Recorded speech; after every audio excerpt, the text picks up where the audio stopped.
How do you battle the inner embarrassment with that? It's the weirdest thing when it's on camera and it's it feels like it's for research purposes, literally. Yeah, to the point where, and part of the humor and entertainment comes from me being embarrassed, which makes me less embarrassed. Yeah, Does that make sense? Yeah, I do videos in Japan, similar thing. I worked in a strip club recently. Yeah. I did not see that one specifically. I saw one. Okay, are the strip clubs there different? Yeah, a little bit, I guess. I mean, I haven't been to any here. So maybe you just tell me for research. Research purposes. Keep taking for research purposes. Now you have to be able to answer my question later. You must go to a strip club tonight. I mean, I feel like, when you're on camera, it kind of gives you like a free pass to just be embarrassment. Yeah. And not good. I realized that the other day I went to this bar and I never... There's this social anxiety that's just like immediately like cut off any opportunity to feel like out of my element. Yeah. Right. So I went to this thing and I was like, I'm just gonna push myself to do it. And I was like, what? I was thinking, I was like, I could totally do this if cameras were on me. And if it was like, I'm like talking to the camera, I'm gonna be going this thing, I'm gonna be uncomfortable. Let's see what happens. And then I would be able to totally do it. Yeah. And I was trying to reframe my mind to be like, can I trick myself into thinking there is a camera following me and I'm doing this for research purposes because I would be a pro. I would be a pro at anything. There is an invisible camera. Go to the toilet and vlog. It's my invincibility. I'm like, I could do anything if a camera is on me. I don't know. It's weird. Tell me you're a YouTuber. Tell me you're just a content creator, like through and through. It's true. It empowers you. It feels like you have like a pass to just do it. Yeah. Like, oh no, don't worry. There's a camera on him. Okay. Like if these cameras were not rolling and we were all just sat down up there, I feel like it might have taken us an extra 10 minutes to warm up. You know, because it's weird, right? There's like this invigoration you can almost feel from being on camera. Yeah, because like normally, like most of my content is not on camera, and the only time I started going on camera was like for this podcast. And like at first I was like really, really awkward and it was just really, really weird being there. But then you kind of get used to it and it kind of becomes your friend, right? And it becomes like, it kind of parasocial relationships. It kind of becomes like your camera excuse. or the audience? Oh no, the camera. It kind of becomes like the get out jail free card to do shit you wouldn't normally do, true. right? That's true, because part of the entertainment factor comes from whatever happens. Yeah. So you're forced to lean into that. Yeah, and the people around you as well. As soon as they see you being filmed, they're like, okay, they can be a bit of a monkey or whatever. Absolutely get a free pass. I'll tell you what is like the real free pass though. So sometimes in Japan we bring like the camera crew, but for some reason every time we've brung like a boom mic, that is when like people around us know that shit's going down. Because they see like a shotgun mic, right? And they're like, oh well, this is just like a hobby for someone, they're just filming for their friends or whatever. But when they see a massive boom mic, they're like, oh, this is real shit right here. Like, this is like, they got a crew. Excuse me, gentlemen, do you want some coffee? What do you need on set? Thank you very much. They immediately think we're like more important than we actually are the moment they see the boom mic. And we don't even use it. Mostly we just use lapel mic. It's just like a statement. Looks, man. Get a gel free card. But I was thinking back to, I was like, there have definitely been moments of things that I've shot that I would be so embarrassed if the cameras weren't rolling. And I did this video. I spent a day with anime cafe maids. I saw that one. Okay. And I said if this video gets over 100,000 likes, I will become a maid and I will make a documentary about me doing a show. And I actually put the show on with the girls that I had interviewed. And I look back at that and I had the most confidence in the world. Like zero bit of embarrassment about literally stepping on people and having my full on ass cheeks out. So I was like, if the cameras were not rolling, I would have been like, I don't want this attention. It was something about the knowing the cameras are there and I'm trying to, almost like I'm working, like I'm fucking working here, guys. Like something about that. I was just like, it's okay. It's like a little devil that's sitting on your shoulder being like, don't worry, it's for content. I don't know if that's a good thing. Just like a professional through and through. It's like, when you're an actor and the director says, fucking, what did they say again? Fucking action. You're in LA, John. You need to know this. I'm sorry, okay? I'm sorry. It's only been 5 days in LA, okay? I feel like when I go into a lot of the videos, I'm like, I will never get a chance to do this again. Like you can't make it true. You can't make You It's could do the true. video again, but you can't really. No, it'll never be the same reaction. No one's going to click it again. Oh, they will, but you know, it's not the same. It's not the same, yeah. I was having a conversation with someone recently, and I was trying to figure out why I feel like I'm in such a different headspace when I'm conducting an interview. Yeah. I mean, part of it is that I've done a pre-call. Part of it is that I know where the conversation's going to go to a certain degree, but also in many ways, I feel like it's like the last conversation I'll ever have with this person. Not to say that like I'll never talk to them or whatever again, but for some reason there is like, this is this one moment. Yeah. In a way, it feels like there's all this Like make pressure. it count. Yeah. And even though there's a lot of pressure, it for some reason, the fact that it feels so dire, it almost alleviates the pressure in a weird way. Right. Yeah. Knowing that you can kind of go for the deep questions and really push forward. Yeah. Like this is your one shot. Yeah. Kind of Yeah, like yeah. what you were saying. Right.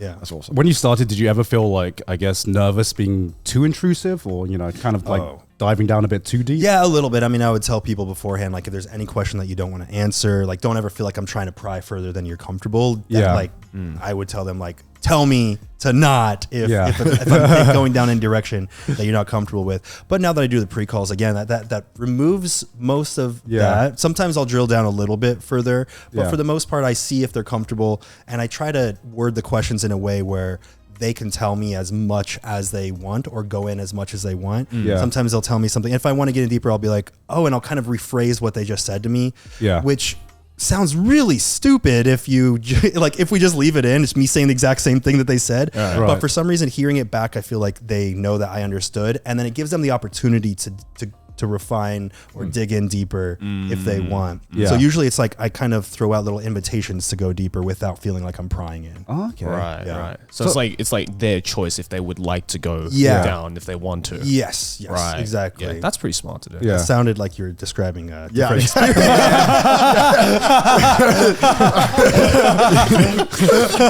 I didn't mean for it to come out. Took what he said and explained it sexually. Like, so it's their choice to go down. It's their choice to go down. It's their choice. I don't have to. So like obviously like it's like a massive interview series on YouTube now, but you came off of this like off the back of Smosh. What made you want to start doing this series?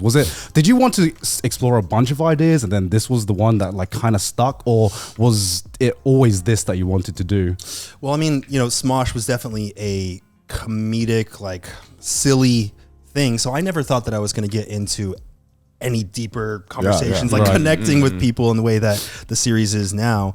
And the whole series kind of started off as a joke, of course. The very first video when I left, I was like, okay, part of the joke was that I'm an independent YouTuber now. I have no idea what's going on. I mean, it was I'm a strong independent YouTuber. I was feeling myself. And it was actually very true. I had not uploaded my own video in years because the company had taken it over. Right. So part of the joke was like, hey, what does a independent YouTuber do now? And I was asking for advice, and I interviewed a bunch of popular YouTubers, and there was something about that dynamic of having a conversation where I didn't know where it was going. And the funniest moments were the ones that were improvised rather than 100% scripted.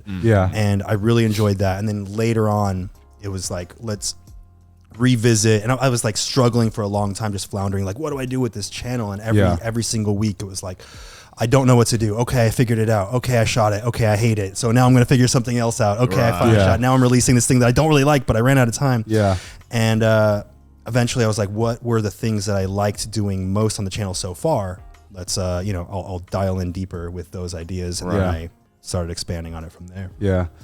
Man, Japan needs to start like listening to how you do your interviews, because you would hate how interviews are done in Japan. I don't think I've ever heard a Japanese interview. Tell me about it. Oh god. Do you guys get interviewed like on Japanese? No, so when you do interviews anyone, you have to give them the exact script. And there's no room for... and they will sometimes have scripted answers about what they will say to you back. So everything is pre-planned. There is... You are not allowed to go out of like off script at all. And it's just the most rigid interview you could like ever imagine. Is it like that in different places of Asia as well? Because I have... I've also interviewed someone from South Korea, and it was a similar thing where Well, they were speaking English to me, and it was obviously not their first language. So it was like, of course, they want to know what they're saying. They wanted the questions beforehand, and I figured, they want to know what I'm saying to them just in case a word slips by that they don't know. Yeah.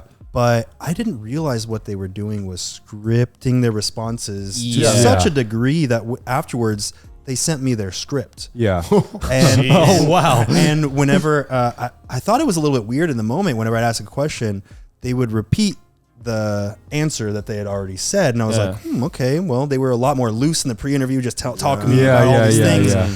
And then here I was like, maybe they're just nervous or something. Okay, I get it. People get nervous. Yeah. But then they sent me the script and it was verbatim, every single word that was said. Wow. Yeah. So I think they had a teleprompter. Yeah. I think like, cause I've done quite a bit of interviews with like industry people in Japan, and like a lot of them are like, okay, send me your list of questions beforehand. We will approve all the questions. We will write up like a very basic thing. And I'm like, okay, that's fine. But I've done enough now where I'm just like, okay, we'll follow your script, but I'm going to add extra questions. Yeah. And you won't be prepared for them. And so I can really catch you out on what you actually feel. And for the most part, they're okay with it when it actually happens. But I think if you tell them beforehand, hey, by the way, I'm going to throw in some extra questions, they'll just freak out. Yeah. Because they'll be like, we're not prepared for that. Their teams will say like, their teams will be like, no, you can't do that. But when I do it on the day of the recording and I get a good answer and a good conversation flow going, then they're like, oh, maybe it's okay. Maybe it's actually, maybe it actually makes for an interesting interview. Right. Maybe they're not out to fuck me over. Yeah, exactly. Maybe they actually are just like genuinely interested in me and want a good interview. I wonder how many people have to be screwed over,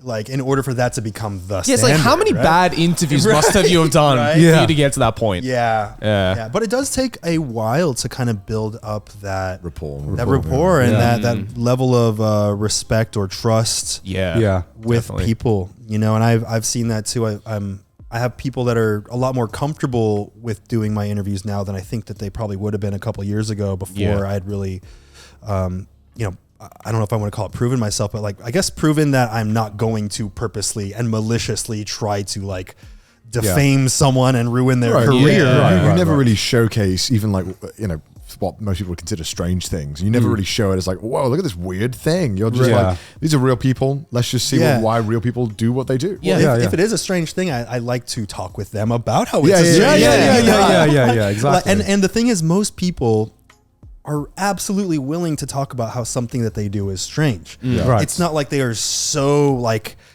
in a different world that they think everyone should do this, and if they think it's weird, then fuck you. You know what I mean? Yeah. But you've had people like that though, right? In the past? In which way? In the sense of like them trying to prove a point and being like, no, you're weird for thinking that this is weird kind of thing. A little bit, but it still seems a little playful. They're like, normies don't get this. You know what I mean?